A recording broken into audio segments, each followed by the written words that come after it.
लागे वृंदावन नीको, लागे वृंदावन नीको, सखी रे मोहे लागे वृंदावन नीको, सखी रे मोहे लागे वृंदावन। बोले वृंदावन धाम की जय, श्री राधा रानी सरकार की जय, श्रीमद् भागवत महापुराण की जय, श्री व्यास जी महाराज की जय। आइए आज की कथा को यहीं विश्राम करेंगे क्योंकि समय भी बहुत हो गया है। तो कल महात्म्य की चर्चा से आरंभ करेंगे और कथा के प्रथम स्कंद में प्रवेश करेंगे। आइए कुछ विशेष सूचना, उसके उपरांत फिर आरती में प्रवेश करते हैं। श्री राधे, जय जय श्री राधे। एक बार सभी हरिभक्तों से मैं निवेदन करना चाहता हूँ, दोनों हाथ ऊपर उठाकर जोरदार जयकारा बोलिए वृंदावन बिहारी लाल की, बोलिए राधा रानी सरकार की। जैसा कि आप सभी को पता है कि हम सब बड़े ही बड़भागी हैं कि हमें श्रीमद् भागवत कथा श्रवण करने का यह सुंदर अवसर प्राप्त हुआ है। तो आप सभी हरिभक्त आज प्रथम दिवस की इस कथा में जितनी संख्या में आए हैं, आपकी काबिल तारीफ आप सभी हैं। एक बार आप अपने लिए जोरदार करतल ध्वनि। और आप सभी से मैं निवेदन करना चाहता हूं कि कल जब आप कथा श्रवण करने आए तो समय का विशेष ध्यान रखें और अपने साथ कम से कम 2 लोगों को और लाएं कथा पांडाल में, ताकि कल से ही ये कथा पांडाल छोटा पड़ जाए। तो आप सभी इस बात का विशेष ध्यान रखेंगे। और आप सभी को जैसा कि ज्ञात होगा कि परम पूज्य देवी जी के सानिध्य में लगातार गौ माता की सेवा की जा रही है, गौवंश की सेवा की जा रही है। तो हम सभी के सहयोग से ही यह कार्य कुछ अच्छा कर पाते हैं। और यहाँ बासोपट्टी के निवासी भी और भागवत कथा समिति के लोग भी बढ़ चढ़ कर हिस्सा लेते हैं। तो कुछ हरिभक्तों का नाम है जो कि गौ सेवा के लिए अपनी सेवा की पावन राशि आहुति हमें भेंट किए हैं। मैं जिन हरिभक्तों का नाम लूँगा उनसे निवेदन करूँगा कि वे शीघ्र मंच पे आएंगे और परम पूज्य दीदी जी से आशीर्वाद प्राप्त करेंगे। श्री नंदलाल जी राउत पिता हिम्मत लाल जी बासोपट्टी से हैं, जिन्होंने गौशाला निर्माण के लिए 1 वर्ग गज भूमि दान यानी कि 2500 रुपये की राशि प्रदान किए हैं। एक बार जोरदार करतल ध्वनि से इनका स्वागत करें। एवं मैं नंदलाल जी से निवेदन करूंगा कि वो मंच पे आएँ और दीदी जी से आशीर्वाद प्राप्त करें। जीवक्ष महतो जी जो कि बासोपट्टी से हैं, इन्होंने गौशाला निर्माण के लिए इन्होंने भी 2500 रुपये की राशि प्रदान किए हैं। जोरदार करतल ध्वनि से जीवक्ष माता जी का हार्दिक स्वागत करते हैं। और मैं उनसे भी निवेदन करूंगा कि जिन हरिभक्तों का नाम मैं ले रहा हूं वे शीघ्र मंच पे आएं और आशीर्वाद प्राप्त करें। संजय कुमार महतो पिता स्वर्गीय महंत महतो कटैया बासुपट्टी से हैं, इन्होंने भी अपनी गौ माता की सेवा के लिए 1 वर्ग गज भूमि यानी गौशाला निर्माण के लिए 2500 रुपये की राशि समर्पित किए हैं। जोरदार करतल ध्वनि से इनका मनोबल को बढ़ाएं। और आप सभी से भी मैं निवेदन करना चाहता हूं कि आप सभी हरि भक्त भी गौ सेवा में बढ़ चढ़कर हिस्सा लें। श्री राधे श्याम कुमार पिता श्री वीरेंद्र प्रसाद चौधरी बासुपट्टी से हैं, इन्होंने भी 2500 रुपये की राशि समर्पित किए हैं। मैं इनसे भी निवेदन करूंगा कि वो मंच पे आएं और आशीर्वाद प्राप्त करें। श्री अरुण ठाकुर जी पिता योगेंद्र ठाकुर जी बासुपट्टी से हैं, इन्होंने 1100 रुपये की राशि समर्पित किए हैं। एक बार जोरदार करतल ध्वनि से स्वागत करें इन तमाम हरिभक्तों का। और आप सभी से भी मैं निवेदन करना चाहता हूं और ये बताना चाहता हूं कि परम पूज्य दीदी जी के सानिध्य में जो भी गौ माता की सेवा हो रही है, लगभग गौशाला में 100 से 150 गौ माताएं हैं, तो उनकी सभी जिस प्रकार की सेवा हो रही है, चाहे चारे की व्यवस्था हो, भूसे की व्यवस्था हो, या फिर जो गौ माता बीमार पड़ जाते हैं उनके डॉक्टर की टीम है, उनके सभी खर्च आप सभी के सहयोग से ही हो पाता है। तो मैं आप सभी से निवेदन करना चाहता हूं कि आप बढ़ चढ़कर हिस्सा लें। हमारे इस देश में गौ तस्करी किस तरह से बढ़ रहा है आप सभी को जरूर ज्ञात होगा। जिस तरह से दिन प्रतिदिन गौ माता की दुर्दशा हमारे देश में बढ़ती जा रही है, अगर हम सभी हरि भक्त आगे ना आए तो एक दिन स्थिति इससे भी भयावह देखने को मिल सकती है। तो आप सभी से निवेदन होगा, जैसा कि सभी को ज्ञात भी होगा, कि गौ माता को तस्करी करने से पहले उन्हें 18 से 20 दिन कुछ खाने पीने को नहीं दिया जाता है। उनके सिर पे गर्म पानी फेंका जाता है ताकि वो तड़पे। तो अगर इस तरह से अगर हम लोग आगे ना आए तो फिर आगे आने वाले दिन और भयावह होगा। और गौ माता के लिए सेवा के लिए आप सभी हरि भक्त आगे आएँ, ताकि एक व्यक्ति भी अगर आए तो आप अपने साथ किसी और को भी लाएं, उन्हें भी प्रेरित करें कि गौ माता की सेवा के लिए आप भी आगे आएँ। आप सभी कुछ विशेष कार्य अगर शुभ कार्य करते होंगे तो गौदान करते हैं, तो गौदान करते हैं वो अच्छी बात है, लेकिन लोगों को प्रेरित करें कि आप एक गौ माता को 1 वर्ष के लिए गोद लें ताकि आपकी देखरेख में उनकी सेवा हो जाए। तो ये बहुत ही अच्छी बात है। तो आप सभी से मैं निवेदन करना चाहता हूं कि आप गौ माता की सेवा के लिए आप सभी हरि भक्त जरूर बढ़ चढ़कर भाग लें, ताकि हम आपके सहयोग से निरंतर यह कार्य करते रहें। तो आइए अब कथा विश्राम की ओर, आरती की ओर चलते हैं। मैं मुख्य यजमान से निवेदन करूंगा कि वो मंच पे आएंगे, लेकिन उससे पहले हमारे बीच चांदपुरा से कुछ यजमान आए हैं, तो मैं उनसे निवेदन करूंगा कि वो मंच पे आएँ और परम पूज्य दीदी जी से आशीर्वाद प्राप्त करें। चांदपुरा के जितने भी लोग आए हैं उनसे निवेदन करना चाहता हूं कि वो मंच पे आएँ, और आप सभी से निवेदन करना चाहता हूं कि इनके सम्मान में एक बार जोरदार करतल ध्वनि बजाएं, जो कि चांदपुरा से परम पूज्य दीदी जी से आशीर्वाद प्राप्त करने के लिए यहाँ आए हैं। आप सभी से निवेदन होगा, चांदपुरा मुजफ्फरपुर से यजमान आए हैं, तो इनका जोरदार करतल ध्वनि से स्वागत करें और मंच पे आकर परम पूज्य दीदी से आशीर्वाद प्राप्त करें। आज कथा का प्रथम दिवस था, कल कथा का द्वितीय दिवस है। तो कल सभी कथा का समय ध्यान में रखते हुए आप सभी हरिभक्त जरूर आएं और अपने साथ अपने सहपाठी या अपने घर के किसी भी मेंबर को साथ जरूर लाएं, ताकि वो भी परम पूज्य देवी जी के मुखारविंद से श्रीमद् भागवत का रसास्वादन कर सकें।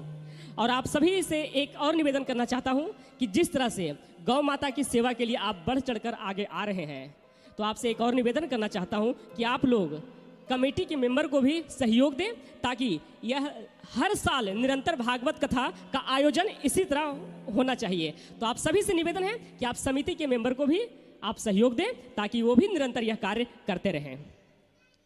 अब हम सभी आरती की ओर चलेंगे। मैं मुख्य यजमान से निवेदन करूंगा कि वो सहपत्नी मंच पे आए। श्री राकेश शाह जी हैं मुख्य यजमान, एवं श्रीमती विभा देवी जी।